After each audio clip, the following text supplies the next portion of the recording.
Hello United fans, welcome to the United Report, your go-to source for the latest news, match updates and transfer stories straight from Old Trafford.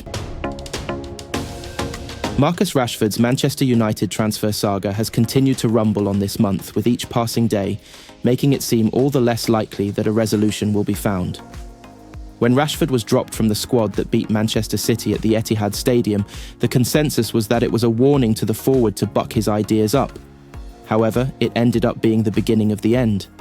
A few days later, Rashford's interview with Henry Winter was published declaring his desire to seek a new challenge away from Old Trafford.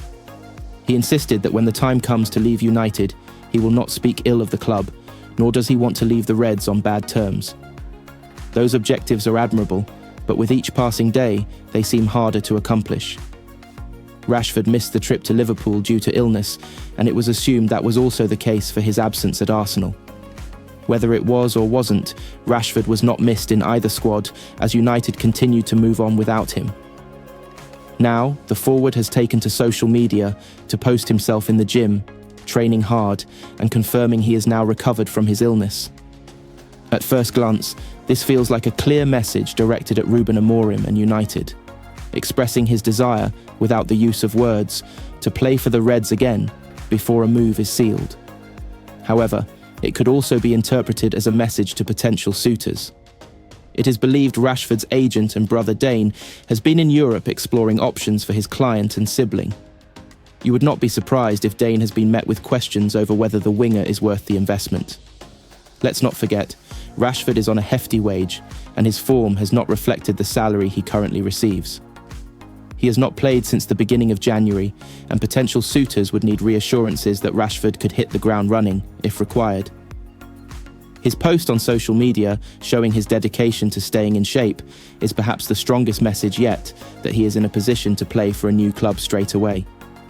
Right now, any deal, whether it be a loan or permanent, seems like the priority for Rashford and United. The longer the speculation continues, the more damage it does to his reputation at Old Trafford.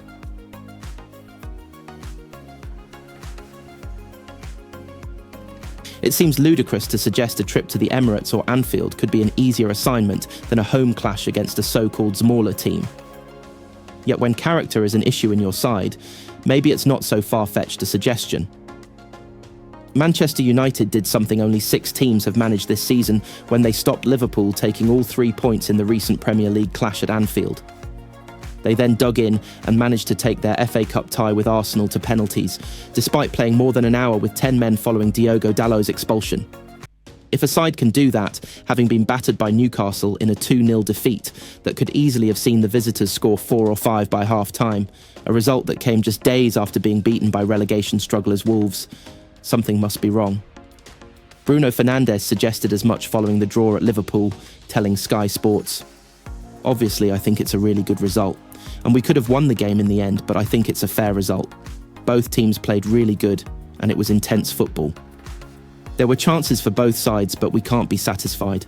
And I'm pretty upset because if we showed this today against Liverpool, who are first in the league, at Anfield, so they are probably the outstanding team in the league this season, why can't we do this every week? Off days are part and parcel of sport, and no team can be at their best 100% of the time. But the United captain makes a very fair point when they've been so frequent for so long. United's last 2 games have seen them afforded rare midweeks off, with a 6-day gap between the Newcastle and Liverpool games and a 7-day break between the Liverpool and Arsenal matches. The schedule gave Ruben Amorim precious time on the training ground with his squad, the first time he's been afforded such a luxury since his appointment in early November. So were the improved displays at Anfield a result of extra training and time to gel on the Carrington training pitches? Or is this simply a United squad that is prepared to turn up for the big occasions, yet goes missing against teams they should be beating? After a slow start to life in England, Manuel Ugarte is starting to find his feet in a Manchester United shirt. Fresh from producing a very eye-catching performance against Liverpool at Anfield, the Uruguay international delivered another dogged showing against Arsenal at the Emirates Stadium in the FA Cup on Sunday afternoon.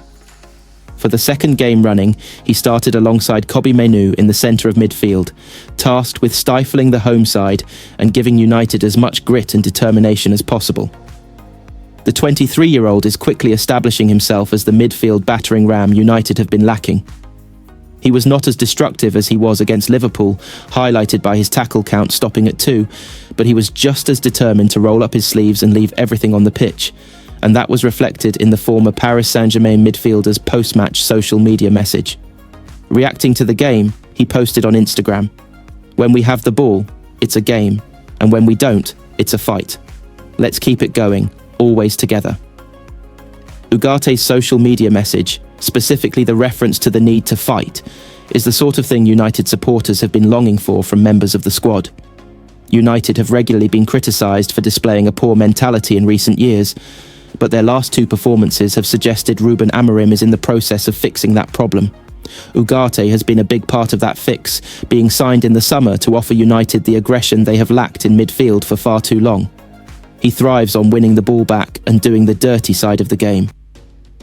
Ugarte was actually Erik Ten Hag's third-choice midfield signing, and despite struggling to force his way into Ten Hag's plans after his arrival from PSG at the end of August, the midfielder was informed by the former United manager that he would help United with their fight in a video that was released by the club, showing behind-the-scenes footage of Ugarte being given a tour of the training ground after joining United.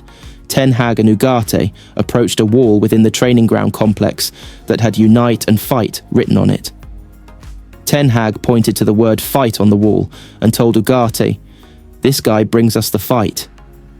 Ugarte was initially confused as to what Ten Hag was referring to, asking who.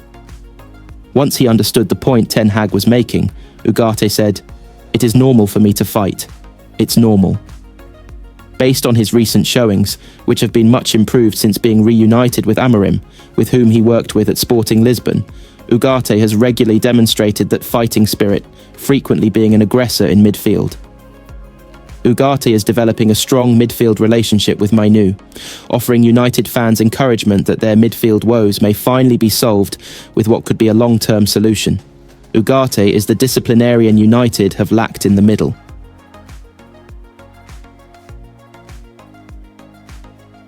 Barcelona have been given just over 24 hours to decide whether or not they want to sign Marcus Rashford. The Manchester United forward stated last month that he's ready for a new challenge, prompting a host of clubs to register their interest. Rashford, 27, hasn't played for United since December 14th, with new manager Ruben Amorim leaving him out of the matchday squad for 6 of their last 7 matches. AC Milan are currently viewed the frontrunners after holding talks with Rashford's representatives in Italy last week. The Serie A giants are also set to offload striker Noah Okafor to RB Leipzig, freeing up space in their squad. But Barcelona could be about to throw a spanner in the works. Manager Hansi Flick has told his bosses that he wants to sign Rashford in order to bolster his forward line. Catalan outlet Sport claimed that Flick wanted to sign the England international while he was at Bayern Munich, although there's concern that he might not get his wish again. Barca chiefs have pointed out Rashford's inconsistency and whether he's the right fit for their attack. Barcelona already have a number of wide forwards, including Lamine Yamal, Rafinha, Ferran Torres, and Ansu Fati. Rashford can also play through the middle, although Torres and youngster Pau Victor have shared the role of deputising for Robert Lewandowski so far this season. Given that Barca's board are undecided, Rashford wants to know their intentions by Wednesday, January 15th. The transfer window doesn't close until February 3rd, but both Rashford and United are keen to come to a resolution over his uncertain future as soon as possible. An issue for Barcelona to contend with is that in order to register any new player in their squad, they'll need to offload someone. Defender Ronald Araujo has been heavily linked with a move to Juventus, although an injury to fellow centre-back Inigo Martinez could scupper his plans to leave. Youngster Diego Leon has completed his move to Manchester United.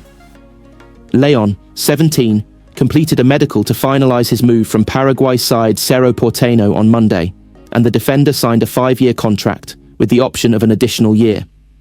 It's understood United agreed a £3.3 million fee, rising to £7 million with add-ons, with Cerro Porteño and Leon will start playing for the club in July 2025.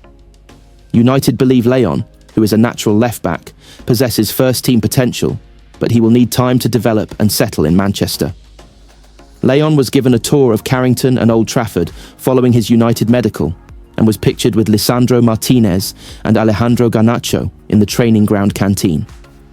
He was also pictured with Manchester City midfielder Kevin De Bruyne, who he bumped into after completing his medical tests and examinations at a private healthcare company. United could look to explore more deals in the South American market in the next few years, and Leon is the latest young recruit in Ineos' search for talented but raw prospects. Sekou Kone, who is 18 years old, signed from Malian club Gaidars FC last August, and sources have reiterated he will need time to get to grips with the demands of English football. Kone has made just one start for the under-21s this season, and he picked up a small issue in that game against Huddersfield Town in November, in which he lasted 40 minutes. Leon and Kone are both seen as high-potential young players who should progress to the first team. United have arranged a pre-contract agreement with the 17-year-old, and his transfer will consequently be lower key than a senior player arrival, but Leon will still get the opportunity to meet staff and will be given a tour of the facilities at Carrington during his trip to Manchester. It's understood technical director Jason Wilcox has played a key role in the deal to sign Leon, and United could look to explore more deals in the South American market in the next few years. Leon is a natural left-back, which has become a problem position for United in the last 2 seasons due to Luke Shaw and Tyrell Malacia being unavailable for large periods of time. United are still expected to sign a senior left-back in the summer because Leon is a young talent. The youngster will need time to develop, and so patience will be needed while he settles in England. Sekou Kone, who is 18 years old, signed from Malian club Gaidars FC last August, and sources have reiterated he will need time to get to grips with the demands of English football. Kone has made just one start for the under-21s this season, and he picked up a small issue in that game against Huddersfield Town in November, in which he lasted 40 minutes. Leon and Kone are both seen as high-potential young players who should progress to the first team.